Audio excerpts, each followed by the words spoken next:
Imagine choosing to live among wild grizzly bears, placing yourself at the mercy of nature's most powerful predators. For Timothy Treadwell, this wasn't a reckless thrill. It was his life's mission. Over 13 summers in the wilderness of Alaska, Timothy sought to bridge the gap between humans and bears, documenting his journey with raw, intimate footage. But his passion led him down a path of obsession, ultimately resulting in a tragic and shocking end. This is the extraordinary and heartbreaking story of the man known as the Grizzly Man. Timothy Treadwell came from humble beginnings. Growing up in suburban Long Island, New York, Timothy was the third of 5 children in a working-class family. He had an ordinary childhood, but was always drawn to animals and nature, a passion that stayed with him as he grew older. In his early adult life, Timothy moved to California to pursue acting. He craved the spotlight and wanted to make a name for himself. However, life in Hollywood didn't go as planned. After a series of failed auditions and personal struggles, Timothy hit rock bottom. He fell into substance abuse and struggled to find purpose. His life took a dramatic turn when he discovered Alaska's Katmai National Park and Preserve. On a chance trip to the park, he encountered the grizzly bears that would change his life forever. These magnificent creatures became his obsession and salvation. Timothy saw the bears as misunderstood and threatened by humans, and he believed he had a unique role to play in protecting them. Timothy spent 13 summers in Katmai National Park, a remote wilderness on the Alaskan peninsula known for its dense grizzly bear population. He called it the Grizzly Maze, a place where bears roamed freely, often just feet away from him. Equipped with a video camera, Timothy captured extraordinary footage of his interactions with the bears. He walked up to them, spoke to them, and even gave them names like Mr. Chocolate and Wendy. His recordings showcased moments of beauty and tension, from playful cubs to full-grown bears towering over him. What made Timothy's work so captivating was his raw, unfiltered approach. He saw himself as a protector of these animals, advocating for their safety and educating the public about their plight. His footage was turned into documentaries, and his message reached classrooms and audiences worldwide. However, Timothy's methods were controversial. Wildlife experts criticized him for crossing boundaries, arguing that his proximity to the bears endangered not only himself, but also the animals. Bears accustomed to human interaction could lose their natural fear of people, leading to dangerous encounters. Timothy dismissed the criticism. He believed he had a special connection with the bears, one that few could understand. He often camped alone, without weapons or bear spray, in areas teeming with grizzlies. He even prided himself on surviving close calls, claiming that mutual respect kept him safe. In the summer of 2003, Timothy returned to Katmai National Park for what would be his final season. This time, he brought along his girlfriend, Amy Huguenard, a physician's assistant who shared his love for nature. Despite her admiration for Timothy's work, Amy was reportedly uneasy about the dangers they faced. As the season wound down in October, Timothy and Amy decided to extend their stay, even though the weather was turning harsher and food sources for the bears were dwindling. Most grizzlies had entered hibernation, leaving the park populated by only the most aggressive and desperate bears. On October 5, 2003, tragedy struck. Timothy and Amy were camping near the shores of Kaflia Bay when they were attacked by a grizzly bear. An audio recording captured part of the horrifying event as the bear mauled Timothy outside their tent. Amy tried to intervene but was also killed.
The next day, a pilot who had come to check on the couple discovered their campsite in disarray.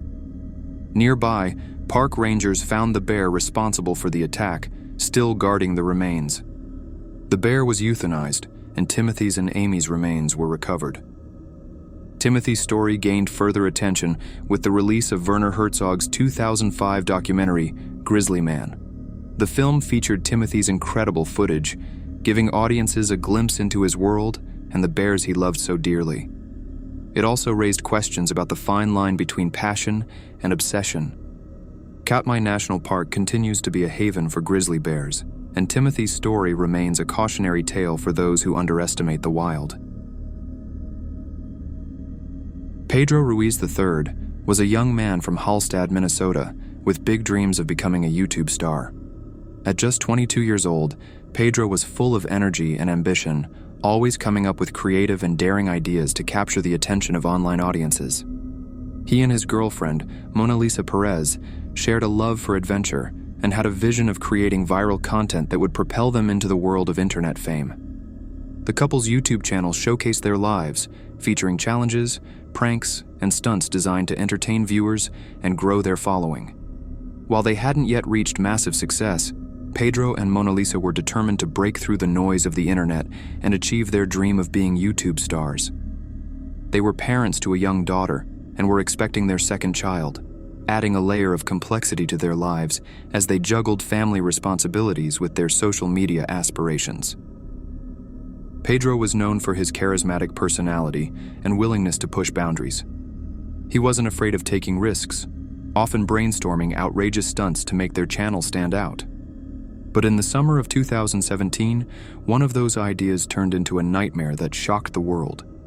It was June 26, 2017, a day that would forever change the lives of those who knew Pedro. He came up with what he believed would be their most daring and viral stunt yet. His idea was simple, yet extremely dangerous. He wanted Mona Lisa to shoot him at close range, while he held a thick encyclopedia against his chest. Pedro was convinced the book would stop the bullet, creating a thrilling moment of suspense and drama that viewers would never forget. Despite Mona Lisa's hesitations and concerns, Pedro reassured her that the stunt was safe. He even showed her another book he had shot at earlier as proof that it could work. Pedro's determination and belief in the stunt's potential to go viral convinced Mona Lisa to go along with the plan, even though her instincts told her otherwise. The couple set up the stunt in their backyard in Hallstatt, with cameras rolling to capture the moment. Pedro positioned himself with the thick encyclopedia held tightly against his chest, and Mona Lisa stood just a foot away, holding a .50 caliber Desert Eagle handgun, a weapon known for its immense power. Family members, including their 3-year-old daughter, were present to witness the stunt. Mona Lisa pulled the trigger, and the bullet struck the book. But to everyone's horror, the bullet went straight through the encyclopedia and fatally struck Pedro in the chest. He collapsed immediately, and Mona Lisa called 911 in a state of panic and disbelief, crying, "It was supposed to be a prank. He told me to do it." Emergency responders arrived quickly, but it was too late. Pedro Ruiz III was pronounced dead at the scene. The bullet, fired from one of the most powerful handguns available, had no chance of being stopped by the book. The tragedy sent shockwaves through the small community of Hallstatt and quickly made headlines across the world. Questions swirled about why Pedro had chosen such a dangerous stunt and why Mona Lisa agreed to go along with it. The aftermath was devastating for Mona Lisa. She was charged with second-degree manslaughter, a serious felony. During her trial, details emerged about the couple's aspirations and the immense pressure Pedro felt to create viral content that would make them famous. Mona Lisa pleaded guilty to the charges, expressing deep remorse for what had happened. In December 2017, she was sentenced to 180 days in jail and 10 years of supervised probation. The judge allowed her to serve her jail time in 10-day increments, spread over several years, so she could continue caring for her children. For her part, Perez received a 90-day jail sentence. She'll serve 90 more days at home in confinement.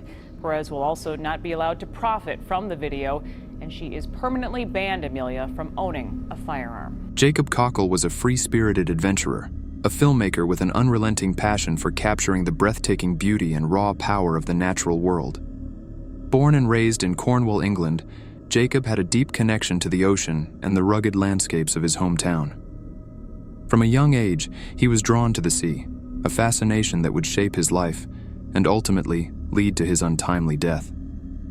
Jacob wasn't just an ordinary guy with a camera. He was a daredevil, a risk-taker who thrived on capturing the extraordinary. His YouTube channel was a testament to his adventurous spirit, filled with mesmerizing videos of extreme sports, underwater explorations, and breathtaking natural phenomena. He loved sharing his unique perspective with the world, showcasing moments that many of us would never dare to experience ourselves. Over time, Jacob gained a loyal following on YouTube, with viewers tuning in to witness his daring escapades and his knack for turning the dangerous into something stunningly beautiful. But Jacob's life wasn't just about adrenaline and adventure. He was a kind-hearted and creative soul, known for his infectious enthusiasm and a deep love for the environment. He saw beauty where others saw danger, and he made it his mission to capture that beauty on film. In 2013, Jacob's adventurous spirit led him to one of his most dangerous endeavors, filming the underwater whirlpools that form in Haley Harbor, Cornwall. These whirlpools, caused by the tidal currents in the harbor, were a natural phenomenon that fascinated Jacob. He had filmed them before, drawn to their hypnotic motion and their fleeting, unpredictable nature. On May 28, 2013, Jacob set out once again to capture this phenomenon. Equipped with his camera, he dove into the harbor, ready to film what he hoped would be another awe-inspiring moment for his YouTube channel. But this time, things took a tragic turn. Jacob underestimated the sheer power of the whirlpool. While attempting to film up close, he was sucked into the vortex, unable to escape its grip. Witnesses described the scene as chaotic and terrifying, with the whirlpool pulling him under and trapping him beneath the water's surface. Emergency services were called immediately, and rescuers worked tirelessly to retrieve Jacob from the water. Despite their efforts, it was too late. Jacob was pronounced dead at the scene. The news of Jacob Cockle's death sent shockwaves through his community and his online followers. Here was a man who had spent his life chasing the extraordinary, only to lose it while doing what he loved most. His death was a stark reminder of the unpredictable and often unforgiving power of nature. Jacob's family and friends were devastated, but they remembered him for the vibrant and passionate person he was. They described him as someone who lived life to the fullest, someone who refused to settle for the mundane and always sought out the extraordinary. His mother, grieving the loss of her son, shared that Jacob died doing what he loved, a sentiment echoed by many who knew him. The tragedy also raised awareness about the dangers of tidal currents and whirlpools. While Jacob was experienced and knowledgeable about the risks, his death underscored how even the most skilled individuals are not immune to nature's power.